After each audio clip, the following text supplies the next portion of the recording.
नमस्कार दर्शकों, बहुत बहुत स्वागत है आपका नारी शक्ति कार्यक्रम में। मैं हूं आपके साथ सुमिता सिरोठिया। तो दर्शकों, आज का जो कार्यक्रम है वो बहुत ही खास है क्योंकि आज हम बात करने वाले हैं महिलाओं के कानूनी अधिकार के बारे में। और इसी विषय पर ज़्यादा बातचीत करने के लिए हमारे स्टूडियो में मौजूद हैं एडवोकेट सरिता राजानी जी। मैम, बहुत बहुत स्वागत है आपका। तो मैं जैसा दर्शकों के साथ बात कर रही थी कि जो महिलाओं का जो टॉपिक है, स्पेशली उनके जो कानूनी अधिकार हैं वो क्या होते हैं, उसके बारे में हम सभी को जानना ज़रूरी है। क्योंकि कहीं ना कहीं शिक्षित होने के बावजूद भी एक बड़ा वर्ग आज भी अपने अधिकारों और अपने जो क्या क्या उनके लिए क्या क्या अधिकार मिले हुए हैं उनसे अनभिज्ञ है। तो उस पर बात करते हैं। तो मैं सबसे पहले आपसे यही जानना चाहती हूँ कि हमारे जो महिलाओं के कानून हैं, उनके लिए जो अधिकार बनाए गए हैं वो क्या हैं, उनको किस तरह से आप परिभाषित करेंगी? देखिए, महिलाओं के लिए अधिकार जो हैं संवैधानिक अधिकार हैं, कानूनी अधिकार हैं। एक समाज का बहुत बड़ा और महत्वपूर्ण स्तंभ है महिला। तो उसके संबंध में जो सामाजिक और जन्म के साथ जो हमें अधिकार मिले हुए हैं, वो सभी अधिकारों से परिचय एक महिला का, एक नारी का होना चाहिए। बिल्कुल। और अगर हम बात करें कि एक गरिमापूर्ण जीवन जीने का, सम्मान पाने का, समान कार्य के लिए समान वेतन का और शालीनता का अधिकार, ये सारे अधिकारों के संबंध में समय समय पर हमारी न्यायपालिका ने जो भी दिशा निर्देश दिए हैं, परिवर्तित समाज को देखते हुए, परिवर्तित परिस्थितियों को देखते हुए, उस संबंध में विधायिका ने बहुत सारे कानून बनाए हैं महिलाओं के पक्ष में। हाँ, ये बात है कि बहुत सारी महिलाओं को अपने अधिकारों के बारे में जानकारी नहीं है। जी, तो आप सभी को जागरूक होना है और आज आपको बहुत सारी जानकारियां मैम देने वाली हैं। सबसे पहले मैं जानना चाहती हूं कि घरेलू अधिनियम जो अपना निकला हुआ है, घरेलू हिंसा अधिनियम, वो क्या है, उसके बारे में हमारे दर्शकों को बताएं आप। देखिए, सबसे पहले ये घरेलू हिंसा से महिलाओं का संरक्षण अधिनियम 2005 पारित हुआ। उसका कारण, उसकी ज़रूरत जब समाज में महसूस की गई, क्योंकि पहले के युग में अगर हम देखें तो हिंसा को सिर्फ शारीरिक और मानसिक हिंसा ही माना गया कि या तो मारपीट की गई, घर से निकाला गया, या शारीरिक चोटों के आधार पर समय अंतराल पर ये महसूस किया गया कि हिंसा को और भी ज़्यादा विस्तृत किया गया। उसमें यहाँ आया कि अगर मान लीजिए हम किसी का अपमान करते हैं, किसी को डांटते हैं, किसी को बार बार परिवार के सामने, समाज के सामने अपमानित करते हैं, तो वो भी एक हिंसा है, जहाँ पर हिंसा का जो प्रभाव है मानसिक स्तर पर तो पड़ता ही है, उसकी गतिविधियों पर, उसके दैनिक कार्यों पर भी पड़ता है। तो इस वजह से जब ये अधिनियम बनाया गया तो उसमें हिंसा के बहुत सारे रूप बताए गए कि विवाह के पश्चात यदि एक महिला जो ससुराल में जाती है, उसके साथ किस किस तरह की घटनाओं को भी हिंसा के अंतर्गत कवर किया गया। उसमें यहाँ कहें कि अगर मान लीजिए कि उसे रिश्तेदारों के सामने अपमानित करना, उसे ताने देना, या मान लीजिए कि हम शब्दों से नहीं, अपनी भाव भंगिमाओं से भी अगर उसे इंसल्ट करते हैं या उसे डराते हैं, किसी चीज़ को धमका के उससे कोई कार्य करवाते हैं, तो ये सभी घरेलू हिंसा के अंतर्गत अपराध माने गए हैं। जी, तो घरेलू हिंसा के बाद मैं ये ना जानना चाहती हूँ कि मैम, जैसे किसी महिला को अपने ही ससुराल में रहना है और उसको घर से मदद नहीं मिल रही है, या भरण पोषण का जैसे हम बात करें, तो उसके बारे में हमारे दर्शकों को बताइए कि जो भरण पोषण अधिनियम है 125, वो क्या है और किस तरह से उसका महिलाएं लाभ ले सकती हैं? देखिए, धारा 125 सीआरपीसी के तहत एक महिला जिसको पति ने किसी भी युक्त कारण के बगैर घर से निकाल दिया है, या किसी युक्त कारण के साथ वो अपने पति के अलग रह रही है, बच्चे भी हैं, उनको लेकर अलग रह रही है, ऐसी स्थिति में उसे अपने पति से भरण पोषण प्राप्त करने का अधिकार है। परंतु यदि अगर हम कहें कि आम लोगों में यही धारणा है कि एक पत्नी अपने पति से भरण पोषण मात्र धारा 125 सीआरपीसी के तहत प्राप्त कर सकती है, जबकि अलग अलग जितने अधिनियम महिलाओं के लिए बने हैं उन सभी में कहीं ना कहीं महिला को भरण पोषण का प्रावधान है। जैसे हम पहले बात करें घरेलू हिंसा, घरेलू हिंसा के तहत जब एक महिला वाद पत्र दायर करती है न्यायालय श्रीमान के समक्ष, वहाँ पर भी उस अधिनियम के तहत जो उसे न्याय प्राप्त हो सकता है न्यायालय से, उसमें सबसे पहले है कि जो संयुक्त परिवार का जो घर है उसमें रहने के आदेश वो न्यायालय श्रीमान से प्राप्त कर सकते हैं। साथ ही उस अधिनियम के अंतर्गत भी भरण पोषण की मांग की जा सकती है और भरण पोषण न्यायालय श्रीमान के द्वारा पारित भी किया जाता है। वहीं पर बच्चों की कस्टडी को लेकर भी है। कई जगह पे ऐसा होता है कि पत्नी को मारपीट के घर से बाहर निकाल दिया गया और उसका स्त्री धन भी अपने पास रख लिया, बच्चे भी अपने पास रख लिए और महिला को असहाय समाज में छोड़ दिया गया। ऐसी स्थिति में जब घरेलू हिंसा के प्रकरण में महिला उसी घर में रहने का अधिकार प्राप्त कर सकती है जिसमें पति निवास रहते हैं। आदेश ऐसा भी होता है कि जहाँ पर ससुराल पक्ष से कोई भी व्यक्ति उस महिला को किसी प्रकार की प्रताड़ना वहाँ नहीं देगा, उसको भरण पोषण की व्यवस्था करेगा, रहने की व्यवस्था करेगा। ये न्याय हम घरेलू हिंसा अधिनियम के तहत प्राप्त करते हैं। 125 सीआरपीसी के तहत न सिर्फ पत्नी ही न्यायालय श्रीमान के समक्ष भरण पोषण की मांग कर सकती है, अपितु कई बार ऐसा होता है कि कुछ माता पिता जो अपने बच्चों को पाल पोस कर बड़ा करते हैं और उसके पश्चात जब उनकी वृद्धावस्था आती है तो बच्चे उन्हें असहाय छोड़ देते हैं। ऐसी स्थिति में धारा 125 सीआरपीसी के तहत माता पिता भी बच्चों से भरण पोषण की मांग करते हैं। और कई जगह पर जहाँ पर पत्नी भी एक एम्प्लॉई है, पति भी एम्प्लॉई है, दोनों ही अच्छी आय अर्जित करते हैं। ऐसी स्थिति में अगर उन दोनों में सेपरेशन होता है, अलगाव होता है, तलाक हो जाता है, तलाक के पश्चात भी जो नाबालिग बच्चे हैं उनके भरण पोषण का दायित्व माता पिता पर समान रूप से होता है। नाबालिग बच्चे भी अगर न्यायालय श्रीमान के समक्ष आकर अपने पिता से भरण पोषण राशि प्राप्त करने के लिए वाद दायर करते हैं तो न्यायालय श्रीमान उनके हित में भी परिस्थितियों को देखते हुए आदेश पारित करते हैं। जी, तो अभी जैसे आपने बताया कि बच्चों को भी भरण पोषण दिया जाता है, तो कोई ऐसा अभी तक ऐसा केस आपके सामने आया है जिसमें ये आपको समझ में आया हो कि जो माता पिता दोनों ने सेपरेशन किया, देन शादी कर ली और देन उसके बाद कुछ ऐसी घटना हुई हो जिसमें कुछ भरण पोषण दिया गया हो नाबालिग बच्चे के लिए या उसकी शिक्षा के लिए? देखिए, आए दिन कोर्ट में इस तरह के बहुत सारे प्रकरण आते हैं, लेकिन जो एक बहुत ही विचित्र तरीके का प्रकरण था वो मैं आप सबके साथ साझा करना चाहूँगी। 2007 में एक परिवार में विवाद हुआ और दोनों का विवाह विच्छेद आपसी सहमति से हुआ। उस समय दोनों पति पत्नी की एक बेटी थी 3 साल की। वो बेटी जो है वो पत्नी की कस्टडी में रही और पत्नी ने भी दूसरा विवाह किया। विवाह विच्छेद के पश्चात पति ने भी दूसरा विवाह किया। पत्नी ने जहाँ पर विवाह विच्छेद के बाद दूसरा विवाह किया, उस विवाह से दूसरे विवाह से उनकी कोई संतान नहीं है, लेकिन पति ने जो किया वहाँ उनकी दूसरी संतानें हैं।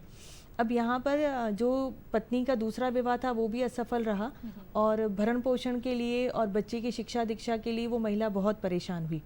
ऐसी स्थिति में जब बच्ची कॉलेज की पढ़ाई के लिए आगे पढ़ना चाह रही थी और उसके पास आर्थिक संकट था, ऐसी स्थिति में उस बच्ची ने अपने पूर्व पिता को ढूंढा, जो उनके प्राकृतिक पिता हैं, उन्हें ढूंढा और पता करने पर उनसे मिली और उनसे बातचीत की, परंतु पिता ने स्वीकार करने से मना किया कि मेरा विवाह विच्छेद हो चुका है, अब मेरा अपना एक परिवार है।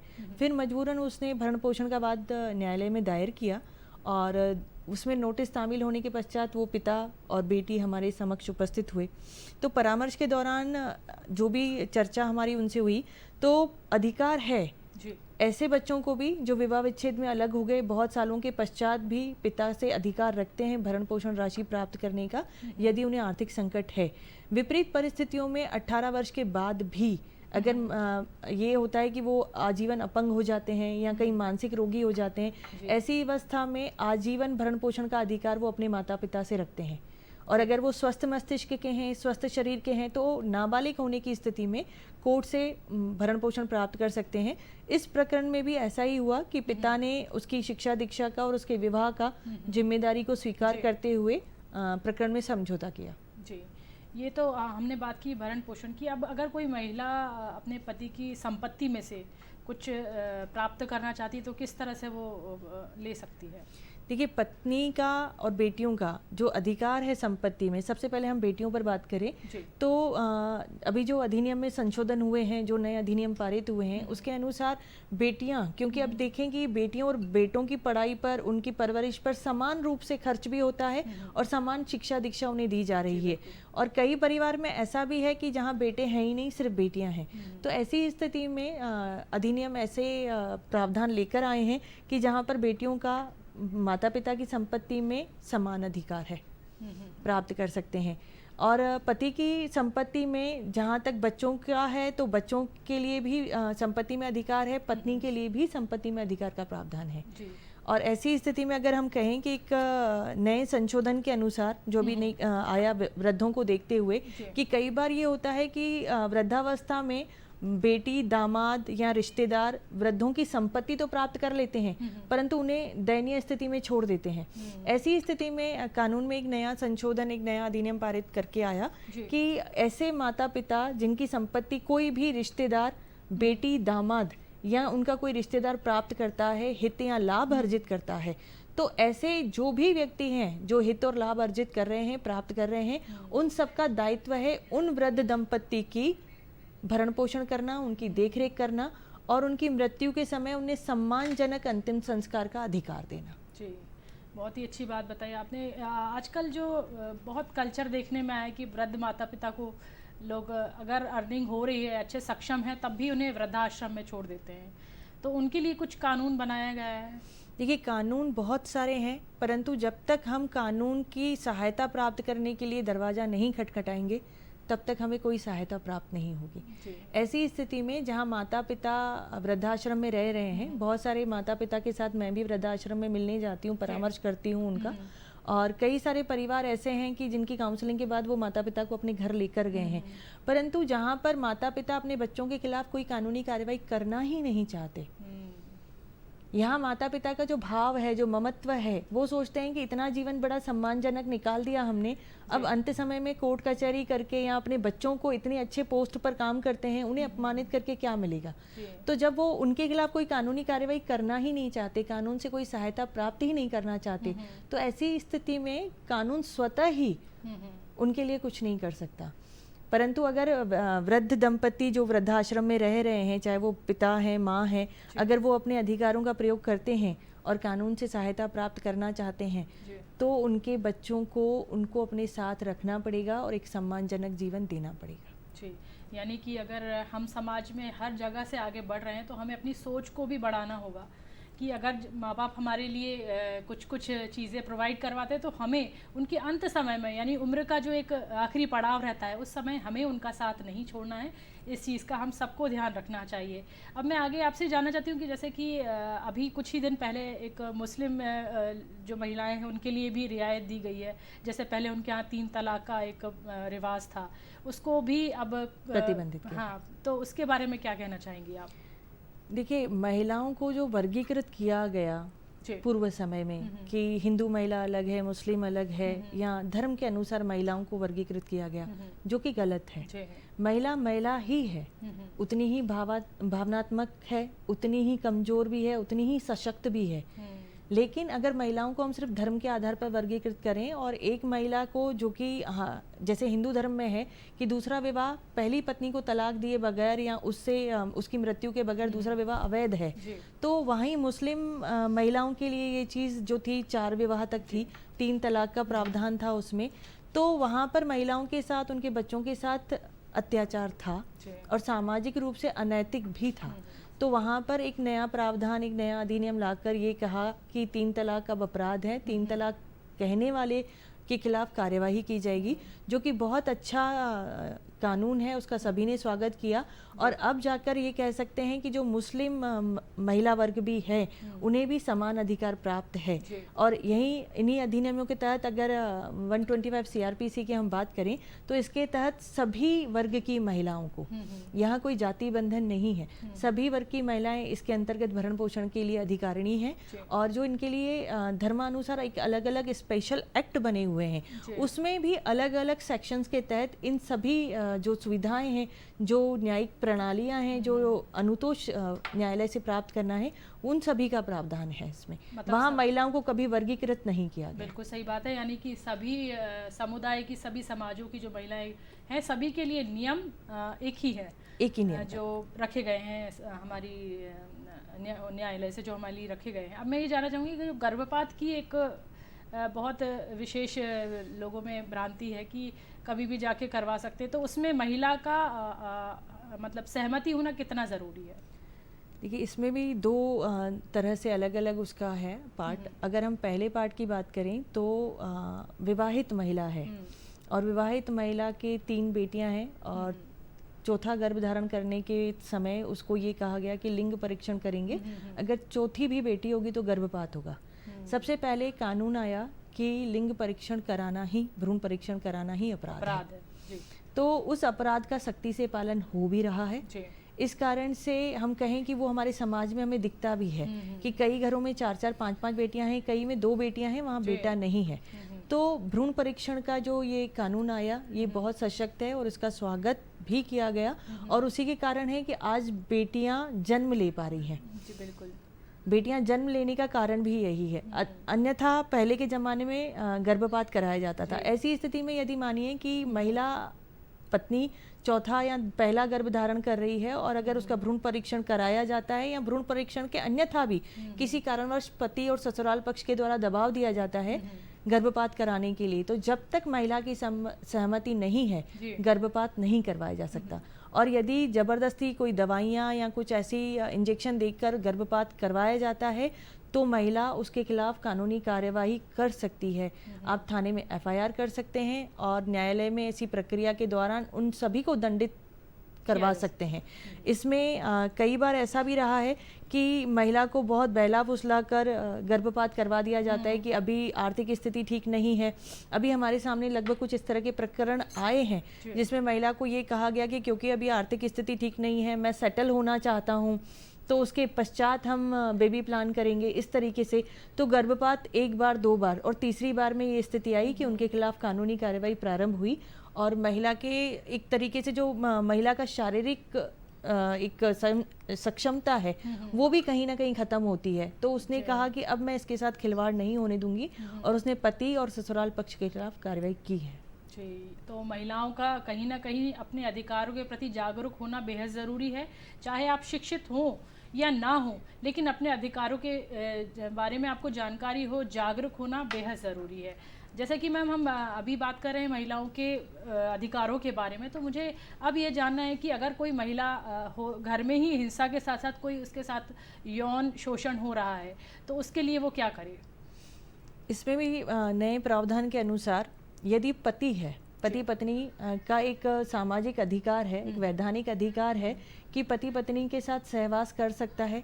लेकिन संशोधन के पश्चात ये है कि यदि पति भी पत्नी के साथ उसकी बिना इच्छा, बिना सहमति के अगर संभोग करता है, संबंध बनाता है, तो वो भी अपराध है।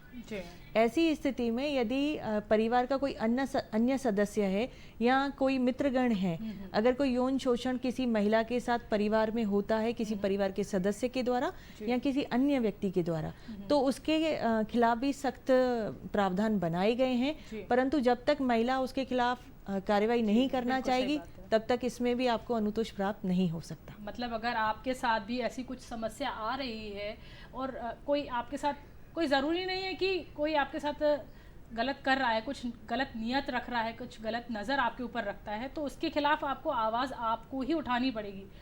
वकील हो या जज हो वो आपकी मदद कर सकते हैं, आपके लिए सपोर्ट कर सकते हैं, लेकिन आवाज़ आपको ही उठानी पड़ेगी। तो मैम आगे मैं जानना चाहती हूँ कि अगर किस कंडीशन में एक म्यूचुअली तलाक हो सकता है, उसके बारे में हमारे दर्शकों तलाक का जो प्रावधान है, एक है कि धारा 13A के तहत हिंदू विवाह अधिनियम के अंतर्गत अलग अलग धारा अधिनियमों में अलग अलग धारा के अंतर्गत है। तो यहाँ पर 13A जो है वो अगर मान लीजिए कि कोई एक पक्षकार है जो दूसरे से तलाक चाहता है तो न्यायालय श्रीमान के समक्ष आवेदन प्रस्तुत करता है और आपसी सहमति से अगर दोनों में आउट ऑफ द कोर्ट और कोर्ट में आने के पश्चात भी परामर्श के बाद यदि आपसी सहमति से जो भी नियम, जो भी शर्तें या जो भी आपसी उनकी बातें हैं वो तय हो जाती हैं, तो उसके बाद आपसी सहमति से विवाह विच्छेद का प्रकरण फाइल करते हैं। आपसी सहमति का विवाह विच्छेद में जो प्रावधान है वो 6 महीने का है। 6 महीने का पीरियड आपको देते हैं कि जैसे आज आपने प्रकरण फाइल किया तो 6 महीने बाद आपकी सुनवाई होगी। 6 महीने का समय इसलिए दिया गया है ताकि हो सकता है आपको अपनी गलतियों का एहसास हो, आपको उस रिश्ते की दरकार हो या आपको ये एहसास हो कि आप उसके बगैर नहीं जी सकते।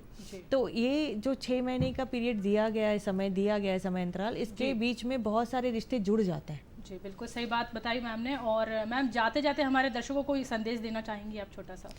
संदेश बस इतना ही है कि हम अपने अधिकारों के प्रति जागरूक रहें। हम किसी भी समाज के व्यक्ति को, परिवार के व्यक्ति को इतना अधिकार न दें कि वो हमारी भावनाओं को, हमारी अस्मिता को, हमारी शालीनता को भंग कर सके। और इसके लिए जब तक हम जागरूक नहीं होंगे तब तक कोई भी व्यक्ति हमारा लाभ लेता रहेगा। जी, तो दर्शकों, आज हमने महिलाओं के कानूनी अधिकार के बारे में बात की। आप हमारे स्टूडियो में आई मैम, और आपने हमारे दर्शकों को इतनी अच्छी जानकारी दी, इसके लिए बहुत बहुत धन्यवाद। धन्यवाद। तो दर्शकों, फिलहाल इतना ही। आज के नारी शक्ति कार्यक्रम में आपसे फिर मिलेंगे, तब तक के लिए नमस्कार।